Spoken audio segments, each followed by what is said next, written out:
Que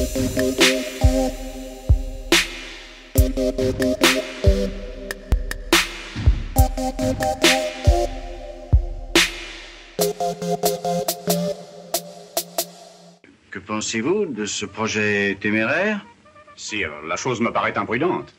J'avais 15 ans et mes parents qui connaissaient Jean de Bucourt, qui venait dans la boutique de mon père qui était fourreur, m'a fait passer une audition. Il leur a dit oui, non, mais elle est beaucoup trop petite. Je mesure 1,52 m et je n'avais pas encore atteint ma taille. Puissiez-vous ne pas être déçu? Mes parents sont des juifs polonais émigrés. Je suis la première à avoir fait des études.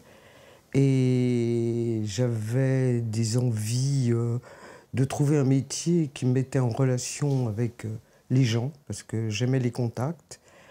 Je m'intéressais beaucoup à la politique, donc j'avais envie de faire Sciences Po et d'être dans la diplomatie. Je voulais régler le conflit israélo-palestinien. I love you, Jim. I really mean it. Je me suis retrouvé en classe avec une amie qui était un peu la rebelle du cours, au lycée Alain Boucher. Et elle avait un copain, elle était la seule à avoir un copain. Et ce copain, elle m'a dit, je lui dis qu'est-ce qu'il faisait. Il fait l'IDEC. Et c'était très drôle parce que, en fait, ce garçon que j'avais imaginé dans UMG, etc., après que j'ai rencontré et qui m'a donné envie de faire ce métier, après je me suis rendu compte, parce que j'ai produit un de ses films et puis que j'ai vu ça, c'était Yves Boisset. Voilà, c'est drôle. Et il m'a dit, j'ai jamais eu d'AMG, c'était une 2 chevaux. Donc déjà, j'avais de l'imagination. J'ai présenté le concours d'entrée à Voltaire, 1000 candidats, moi qui connaissais rien, mais je lisais tout et j'ai été reçu, bizarrement. J'ai pas fait l'IDEC, parce que c'était la période de la guerre d'Algérie. J'étais une militante anti-guerre d'Algérie. Le patron de l'IDEC à ce moment-là, c'était Tessonneau, qui était un réac abominable, et il m'a collé un 0 pointé en droit. Je suis allé à la RTF à l'époque.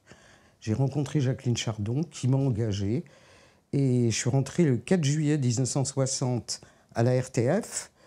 Et en septembre, j'ai fait plein de stages, et en septembre, je faisais comme script à 19 ans ma première dramatique en direct avec Jean Kerchbon.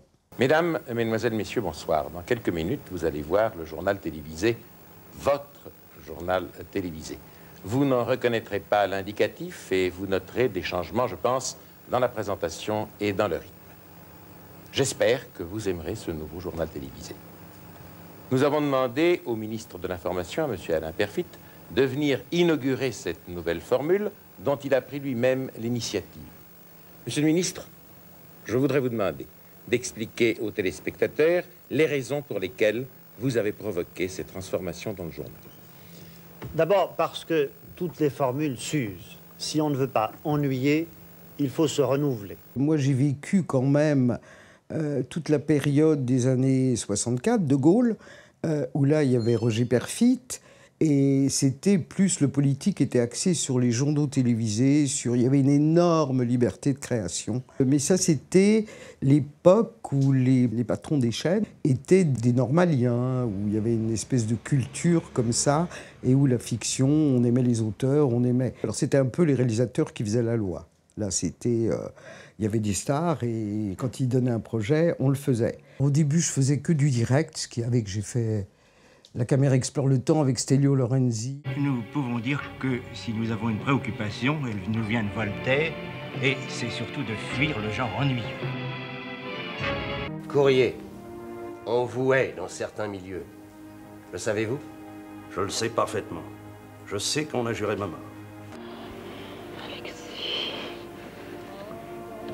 C'est fini, ma chérie. Si j'ai accepté d'être des vôtres, c'est pour n'avoir nulle pitié. Puisque nos téléspectateurs ont maintenant toutes les pièces du procès entre les mains, eh bien c'est à eux de juger. C'était tout en direct. Des émissions de 2 heures, ça devait être affolant à faire. Pour les réalisateurs, les assistants, les scripts, etc. Il fallait pas se gourer, pas faire la moindre connerie, sinon ça foutait tout en l'air. C'est cette guerre que nous devons faire aux Espagnols et aux Autrichiens, que nous avons préparée. Nous devions la faire par politique. Bon, eh bien, qu'est-ce que ça change si je la fais aussi un peu par amour?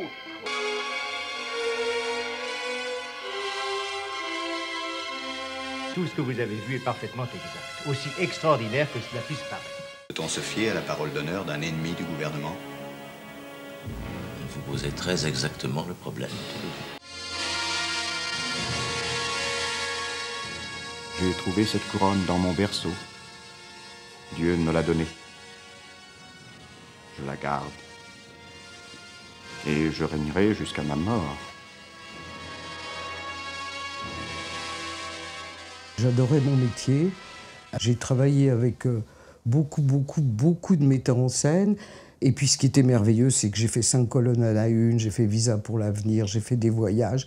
J'ai découvert la vie en apprenant mon métier. Ensuite, le grand souvenir, la prise du pouvoir par Louis XIV avec Roberto Rossellini, dont j'ai été la script et qui est devenu un ami et qui était le parrain de ma fille Claire. Quelle est notre tâche principale? C'est de vivre en tant qu'être humain.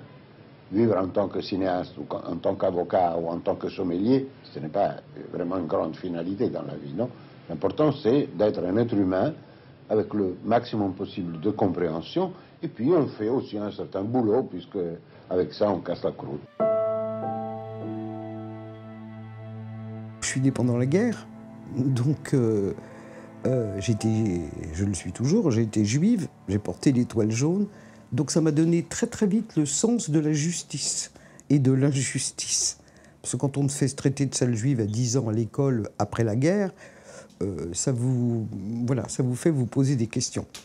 Et donc j'ai toujours lutté contre l'injustice. Et être délégué syndical, pour moi, qui parlait facilement, c'était de défendre les autres et d'essayer de remettre de l'ordre dans tout ça. Donc j'ai été délégué syndical pendant, presque 20 ans, avec Michel Auglore, qui était une femme incroyable, Violette Franck, enfin toute cette époque de la CGT. J'ai connu Ségui, Krasuki, Jacques Ralit, qui était un homme merveilleux dans la culture, et voilà. Parce qu'être délégué CGT avec les camarades de la Ligue communiste révolutionnaire dans le même syndicat, Jean Labib, Daniel Edinger, qui vous traitaient de suppôts, et tenir quand même, on a occupé la maison de la radio, c'est des grands moments quand même. Et ensuite, l'éclatement de l'ORTF, la séquestration de Jean-Pierre Ross, pendant des négociations, c'est des moments de lutte en fait. Des moments de lutte et pas beaucoup de succès, mais des moments de lutte quand même, formidables.